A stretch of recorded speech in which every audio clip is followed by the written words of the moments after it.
Hello friends, good morning. তোমরা সবাই কেমন আছো? আশা করি সবাই খুব ভালো আছো।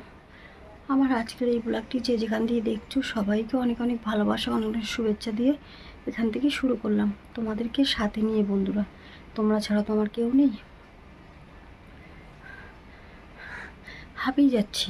কালকে যে অসুস্থ ছিলাম, মানে ব্লাডটা দুবার নিয়েছে, তারপরে তো দুর্বলটা এখনও কাটেনি, মানে আছে, একটু কেটেছে কিন্তু আছে এখনও। আর বন্ধুরা, কালকে আমি ডাক্তার কাছে যাব সকালে 7টা, 7:30টার মধ্যে বেরোতে হবে বাড়ির থেকে। কেন বলো তো? ব্যারাকপুরে। আর যেতে যেতে আমার 9টার মধ্যে পৌঁছাতে হবে। আমার 2 নম্বরে নাম আছে, নাম লিখেছি। তো আমার বাড়ির থেকে 5 মিনিট আমাকে হেঁটে যেতে হবে, তারপরে অটোতে উঠতে হবে। 15 মিনিট, 15-20 মিনিট লাগে অটোতে স্টেশনে যেতে। স্টেশনে তারপরে ট্রেনের ব্যাপার তো, আর ট্রেনে ভিড় হবে, অফিস টাইম থাকে। রবিবারের ছুটি, কালকে রবিবার ছুটি, কিন্তু কি বলো তো, রবিবারেই বেশি ভিড় হয় দেখি। অন্য দিন তো অফিস টাইম থাকে, আরও রবিবারেও ভিড় হয়। মনে হয় সবাই এখানে ওখানে ঘুরতে যায়, তার জন্য হতে পারে। তো মেয়ে সাথে করে নিয়ে যাবে।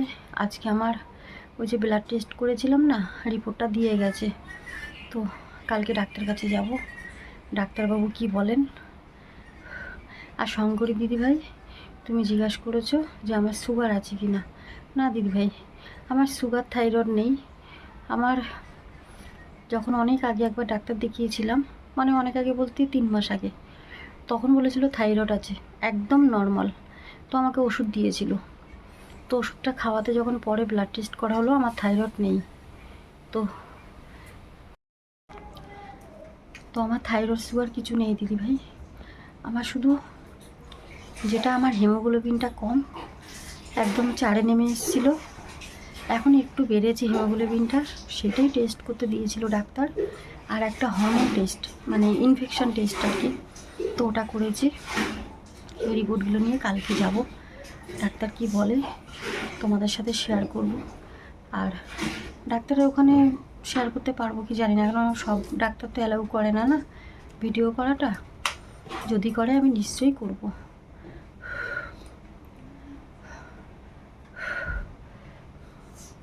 আর আমি যে যাব কিভাবে দিদিভাই, সেটা আমি এখনও জানি না। তো শঙ্করী দিদিভাইকে বলছি, তুমি ভালো আছো তো দিদিভাই? মেয়েকে নিয়ে ভালো থেকো, সাবধানে থেকো। কেন, যেটা শুনলাম তুমি বলেছো কমেন্টে যে তোমারও গা হাত পা কাঁপছে, শরীরে জোর পাচ্ছ না, সাবধানে থেকো। আর একটা কথা জানো তো দিদিভাই, যখন আমি ভালো ছিলাম, সুস্থ ছিলাম না, বলতে নেই করে অনেক মানুষকে আমি হেল্প করেছি। যখন আমি কাজ করতাম, অনেক মানুষকে পড়াশোনার জিনিস, সংসারে চাল ডাল সবজি বাজার অনেক কিছু দিয়েছি, কিনে দিয়েছি দেখি বলছি না তোমাদের সাথে। মানে ভগবানের কি লীলা বলতে পারো এটা। একটা সময় আমি মানুষকে হেল্প করেছি কাজ করে, আর এখন আমার এমনই পরিস্থিতি বন্ধুরা, যে তোমাদের কাছে আমাকে সাহায্য চাইতে হচ্ছে। মানসিক দিক থেকে না আমি অনেকটা ভেঙে পড়েছি। আসলে সুস্থ হচ্ছি না, 7 মাস হয়ে গেছে আমি কোনো ভাত খেতে পারি না, এখনও লিকুইড খাচ্ছি। তবে ফোলাটা একটু কমেছে। আগে যেমন হাঁ করলে গলার ফোলাটা একটু দেখা যেত না, মানে মানে কি করব, গলার ভিতরে যে ফাঁকাটা দেখা যেত না, এখন একটু দেখা যাচ্ছে, একদম সামান্য একটু। তো বন্ধুরা, আমি যদি ওষুধগুলো টানা খেতে পারি, আমার মনে হচ্ছে আমি সুস্থ হয়ে যাব। আসলে আমি একসাথে ওষুধ তো খেতে পারি না। ওষুধ একসাথে খেতে পারলে ওষুধটা আমি হয়তো সুস্থ হয়ে যেতাম এতদিন। কিন্তু ওই যেটুকু তোমরা দাও আমাকে, যে যে যা তোমরা সাহায্য করো, আমি সেটা দিয়েই ওষুধ কিনি। আর শুধু ওষুধ তো কিনলে হয় না, খাবারটাও তো খেতে হয়। ওটা দিয়েই খাবার কিনি, মেয়েকে খাওয়াতে হয়, নিজেকে কিছু খেতে হয়। এত কড়া কড়া ওষুধ খাচ্ছি, তা খেয়ে আমি আগের থেকে একটু সুস্থ ছিলাম। কালকে ব্লাড টেস্টটা হয়েছে দেখে দুর্বলটা আছে, বেশি আছে। আজকে একটু ঠিক আছি কালকের থেকে। তো ভিডিওটা করা হয়নি, তোমাদের না বললে তো তোমরা জানতে পারবে না, তাই আর শঙ্করী দিদিভাই একটা কথা জিজ্ঞেস করবো, কিছু মনে করবে না তো? দিদিভাই তুমি টেস্ট মানে ডাক্তার দেখাও, তোমার শরীরটা ভালো না বলছো, ডাক্তার দেখাও। দেখেছো তো আমাদের মধ্যবিত্ত ঘরে কি অবস্থা, যাদের কেউ নেই, যাদের স্বামী নেই। তোমার তো নেই, আমার তো থেকেও নেই। তো আমি তো বলি নেই কেন বলো তো, এই দেখো কথা বলতে বলতে গলার আওয়াজ পাল্টে যাচ্ছে। কারণ আজকে আমার মেয়ের যত বয়স 17 বছর ধরে, তো আমি একা, তো আমি সেই জানি কষ্টটা, আমি বুঝি। আমি একা সংসার চালাই, তো কাজ করে সংসার, মেয়ের পড়াশোনা সমস্তটা চালিয়েছি, সেই জন্যেই আমি বুঝি কষ্টটা দিদিভাই। আমার জীবনটা না লড়াই করতে করতেই আজকে এখানে এসে পৌঁছিয়েছে।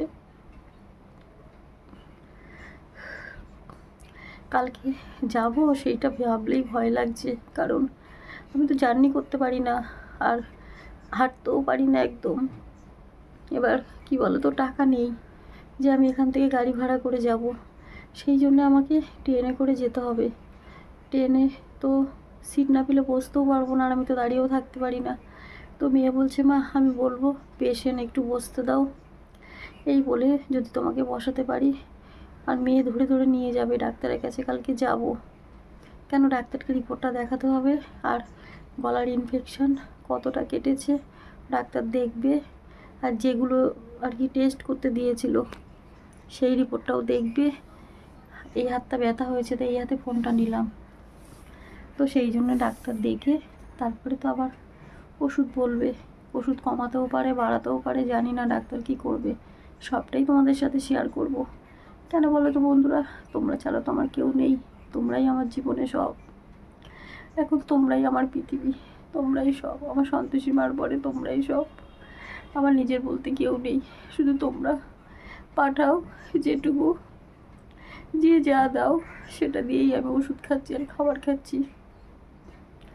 পাঠাও বলতে দিদিভাই পাঠায়, রুনিসাও দিদিভাই, আর ওই ভাইটা পাঠায়, ওটা দিয়েই ওষুধ খাচ্ছি। ওষুধ কিনেছি, আর 3টে ওষুধ বাকি আছে, ওটা কিনতে পারিনি এখনও। কালকে ডাক্তারের কাছে যাই, দেখি ডাক্তার কি বলে তারপরে। আর শঙ্করী দিদিভাই মেয়ে ভালো আছে, মা সন্তোষী মার আশীর্বাদ, তোমাদের আশীর্বাদে মেয়ে ভালো আছে। মেয়ের পড়াশোনাটা বন্ধ, আমি এখন পড়াতে পারছি না, তো তাই আমি একটু সুস্থ হয়ে কাজ করি, তারপরে আবার মেয়েকে পড়াবো। আমি যদি নিজে সুস্থ না হতে পারি, মেয়েটাকে কী করে পড়াবো বলো? আমি এই মেঝেতে কোনো রকমে বসে আছি দিদিভাই।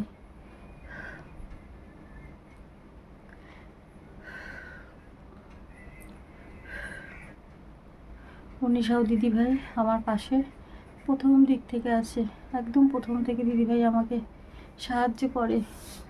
ওই দিদিভাইয়ের জন্যই আমি একমাত্র ওষুধ কিনে খেতে পারি, আর ওই দিদিভাইয়ের জন্যই আমি সুস্থ হচ্ছি। আর একজন আছে, সে তার নামটা নিতে না করেছে, তাই আমি বলতে পারি না তোমাদেরকে। সে আমাকে সব সময় মানে রোজ দিন দুধ কিনে দেয়, হরলিক্স কিনে দেয়, একটা দিদিভাই আর কি। তো রোজই দেয়, দুধ কিনে দিয়ে যায় আমার গেটের সামনে, মেয়ে গিয়ে নিয়ে আসে। ওই দুধটা রাত্রিবেলা লিকুইড, তো ওটা আস্তে আস্তে গ্লাসে করে ঢেলে খাই। খাওয়াতে কালকেও দিয়েছে, খাওয়াতে দুর্বলটা একটু কেটেছে। তবে ঘরে রুনিসাও দিদিভাই পাঠিয়েছিল, তোমাদের বলেছি। মেয়ে তো ওই বিস্কুটই 2 মাস চলে যাবে, 1-2 মাস চলে যাবে। মেয়ে খায় খিদে পেলে একটা দুটো করে, সেরকম দেখো খাবার টাবার তো দিতে পারি না, রান্নাবান্নাও হয় না 6-7 মাস ধরে, কোনো সবজি কিছু হয় না। মেয়ে যেটুকু পারে সিদ্ধ ভাত, কোনো সময় নিরামিষ তরকারি করে খায়, ওই সবজিওয়ালাটা আসে ওই দিয়ে যায় আর কি। এছাড়া তো কিনতে পারি না টাকার জন্যে। আর আমি তো এখন বসে আছি, 7 মাস ধরে কাজ করতে পারি না, তো কোথার থেকে পাবো? তবে চাল ডাল, আমার ছাতু ডালিয়া এগুলো কিনতে হয়, এগুলো কিনতেও অনেকগুলো টাকা লাগে। মেয়েটাকে তো ভাত খেতে দিতে হয়, কোনো সময় ডাল সিদ্ধ দিয়ে খায়, কোনো সময় আলু সিদ্ধ দিয়ে খায়, এইভাবেই চলছে। আর কতদিন দিদিভাই বলো বন্ধুরা, এইভাবে আর কতদিন চলবে? আমি সুস্থ হয়ে কবে যে আগের মতন কাজ করব জানি না। মা সন্তোষী মা আমাকে তাড়াতাড়ি সুস্থ করে দাও, আমি যেন আগের মতন কাজ করতে পারি। দুর্বল থেকে না